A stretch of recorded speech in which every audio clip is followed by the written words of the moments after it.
Broadcasting from the Bryant neighborhood on the historic black south side of Minneapolis. Welcome to People Power.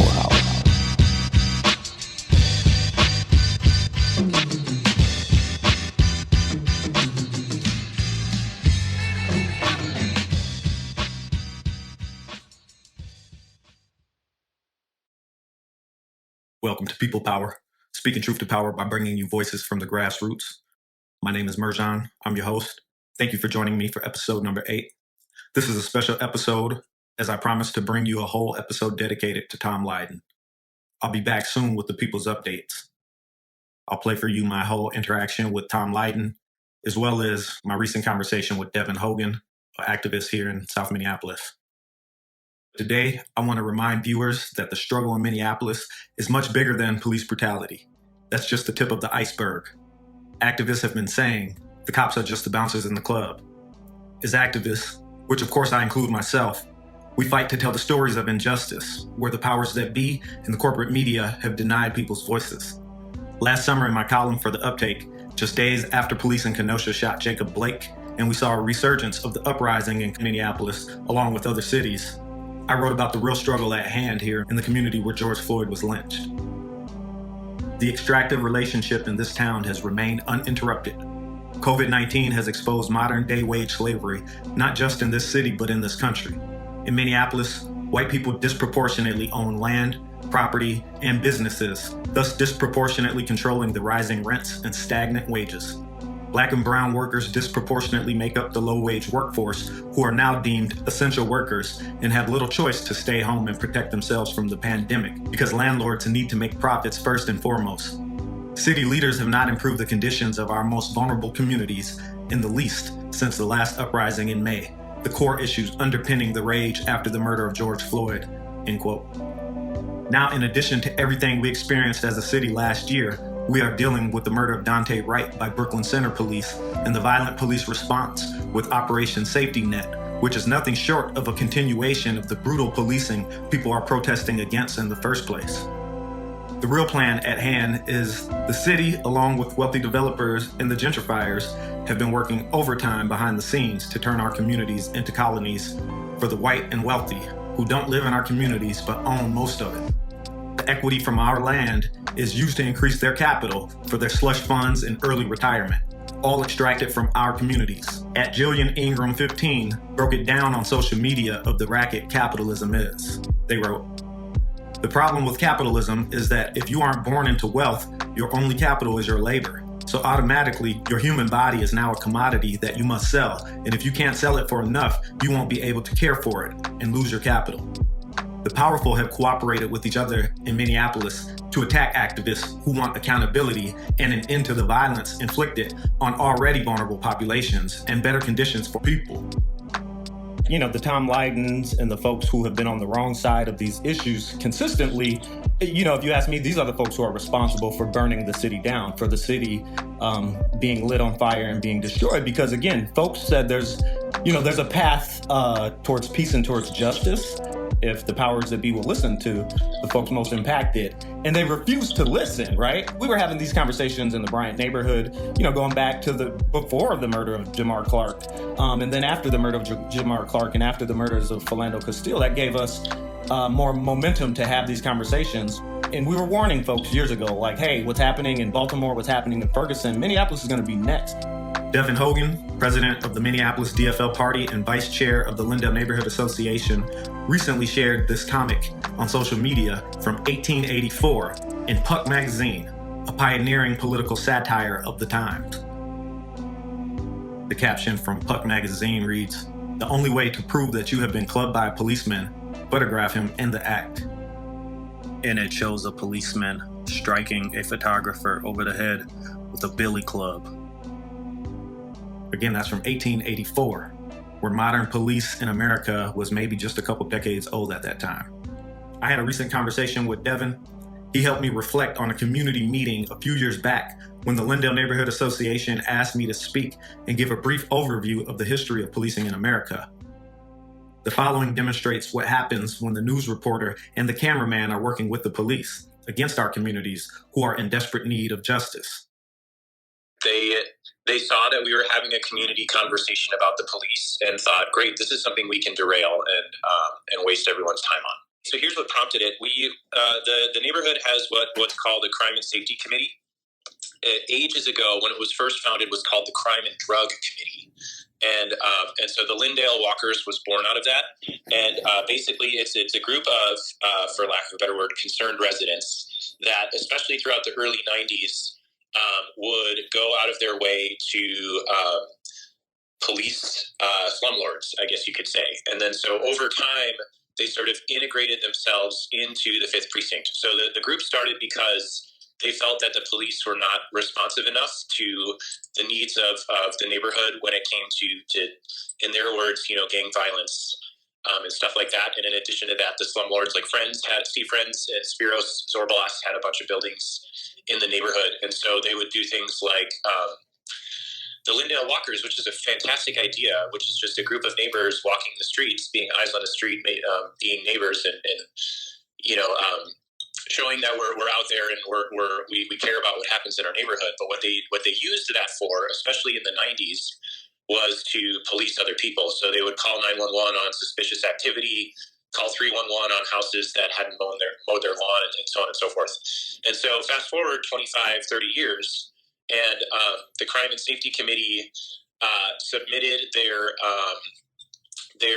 work plan for the year to the board, and the board said, all right, let's use this opportunity to sort of reevaluate the goals of this group and kind of take it out of this 90s, hyper criminalization mindset. And so that's what precipitated the community conversation. And so I distinctly remember in the introduction, Brad, who was the executive director at the time, saying, hey, we talk about our libraries all the time. We talk about our parks. We talk about the schools. We talk about all these institutions that are part of our city, but we never have a conversation about the police, which is, an institution just as much as any of those are. So that was sort of the basic introduction. But I remember showing up to that meeting and seeing the Fox News truck parked outside and thinking like, oh God, what is this about? And it was a packed room. I mean, there were 100 people there in Painter Park. And almost all white. I remember being one of the only black people and persons of color in that room. Yeah, sounds about right. Yeah. Yeah. So as you mentioned, you were there, you gave the introduction. And the introduction was the history of the police. And the history of the police is a very important context to have when you're talking about the police as an institution. And as soon as you wrapped up, I remember Tom Lyden, like blood vessels bursting in his face, screaming, I can't believe this. This is just virtue signaling, blah, blah, blah, blah, blah, like spittle coming out of his mouth, talking about how he was the victim of a crime 40 years ago, and therefore talking about the history of the police as virtue signaling. Yet, that's literally what he was doing, was putting on a show to demonstrate that his whiteness was more important than the discussion we were having. And it just absolutely immediately derailed everything. And it was pathetic because the 5 o'clock news was literally there to like lead off their evening news, from the park, from our public meeting. And so, like I said, it immediately devolved because he took that opportunity to just be an asshole, I guess you could say, Yeah, good word. That's the same word I used to describe him. I specifically remember him invoking a memory of a neighborhood crack house. You remember that? Yes, yeah. And he said like someone passed out on his steps or something like that. And then he had to call the police or something because someone had passed out on his steps or something. And again, all of this happened in the early 90s. And we're talking about 2018 here. So people in this gangland mindset that was inappropriate then and is especially inappropriate now. Right. And so the bigger point that I'm trying to make, when I saw him last week at George Floyd Square, advocating for the police, and I was trying to give the community a history on the policing, and you were very upset with me. Do you remember that? This was 2017. People in this community, people in the city, Black folks especially, have been leading, this movement to hold police accountable, to end police brutality. And we have been derailed by people like Tom Lyden, by corporate media, by gentrifiers and people close to power in this city. And I'm just trying to make a point how, folks can play that inside-outside game, right? Tom Lyden has his role as a news reporter for a right-wing local affiliate of Fox, but he also has his role as a community member, and he could, kind of switch back and forth. You thought the abolitionists were taking over the Lyndale neighborhood organization, and you and some white neighbors organized against it. You don't remember that? It is true. Tell the people what happened. Today's not the day for that. Well, it's just interesting to see white racist reporters who always get the story wrong when it comes to black communities and actually advocate for more policing, the same sort of policing that killed George Floyd. It's interesting to see you up here covering this. So tell the people what really did happen that day at the Lyndale Neighborhood Organization. Sheila Nazad, who's running for mayor, was there. She was there that day. She was actually on the Lyndale Neighborhood Association at the time. She was on the board of directors at the time. Now she's running for mayor. She was there. Devin Hogan, who's on the Lyndale Neighborhood Association, was there.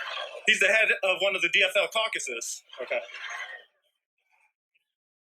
What do you think, though, just about that point that, folks today are, at least in public, sympathetic to the movement, whether we're talking about Tom Lyden?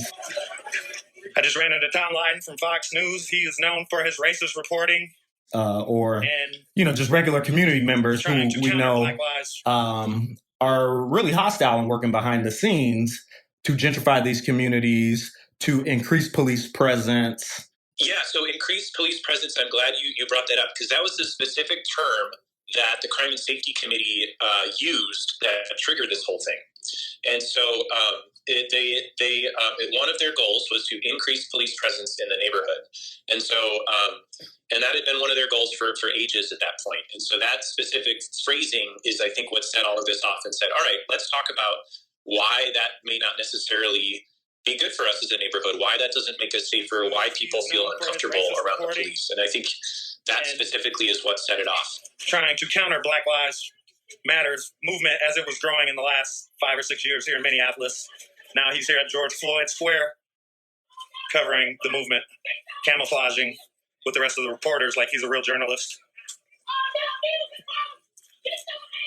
So this is how the police operate, with media embedded in movements also embedded in policing, right? And they play all sides of it. That's how the police get away with it. This time the people had to take to the streets and burn the city down to get some sort of justice. Do you think this is going to be a new precedent, Tom Lyden? Do the people got to burn the city down every time they want to get a guilty verdict? Tom Lyden. Wow! It's the only time he got a guilty verdict. So. Wow!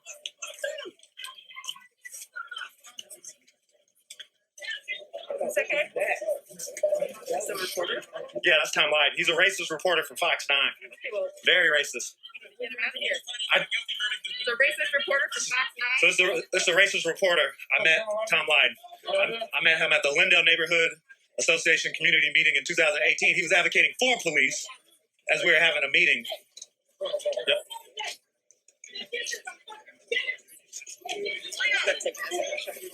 Do you know Tom Lyden? You heard of him?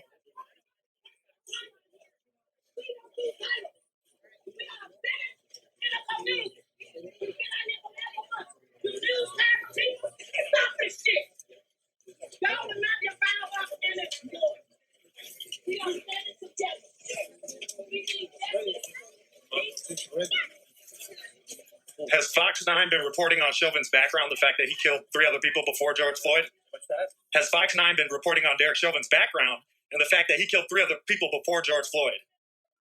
That this behavior that happened on May 25th wasn't outlier behavior. Have you all been covering that? So you've covered, he's got, what, I think 26 charges of misconduct against him. Have you been covering that? Okay. All right. Because I know the Star Tribune hasn't seen. They cut off an activist who was live on air. I'm sorry. They cut off an activist who was live on air today. Who brought up, there's an activist live on air who brought up Chauvin's background. CNN cut him off. My point is, if the local media is covering that, why is CNN in the dark? Okay. All right. I'll make sure I check. And again, people are mad because it's winning, like especially now, especially within the last several years.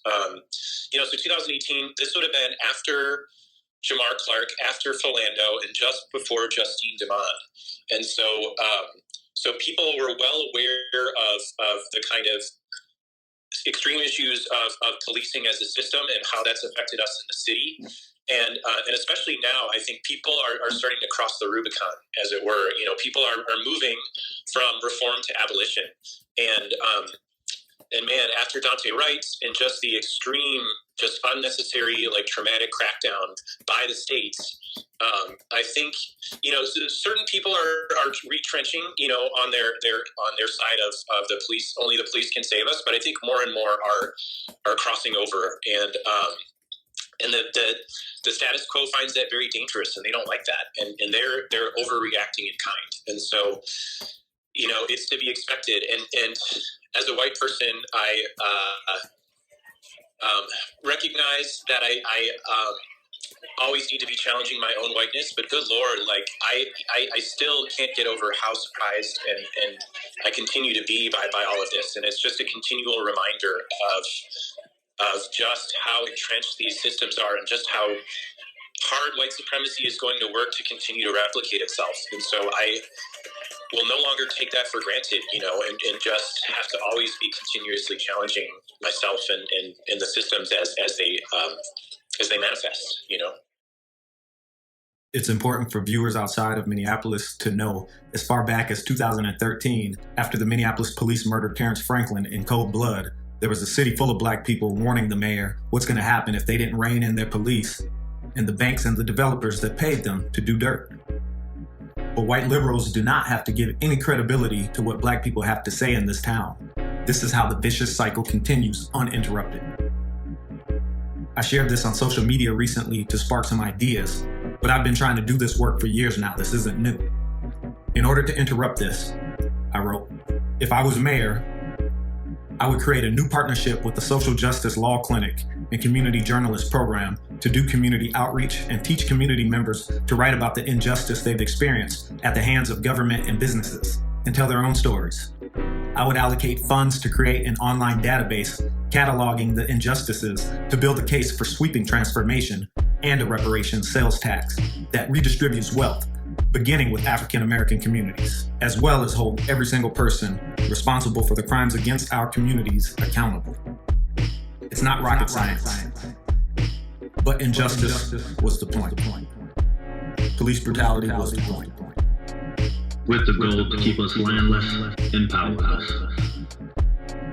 We can never forget that. And that's my time for today. I'll be back soon with the updates from the people and what is happening here in Minneapolis and around the nation.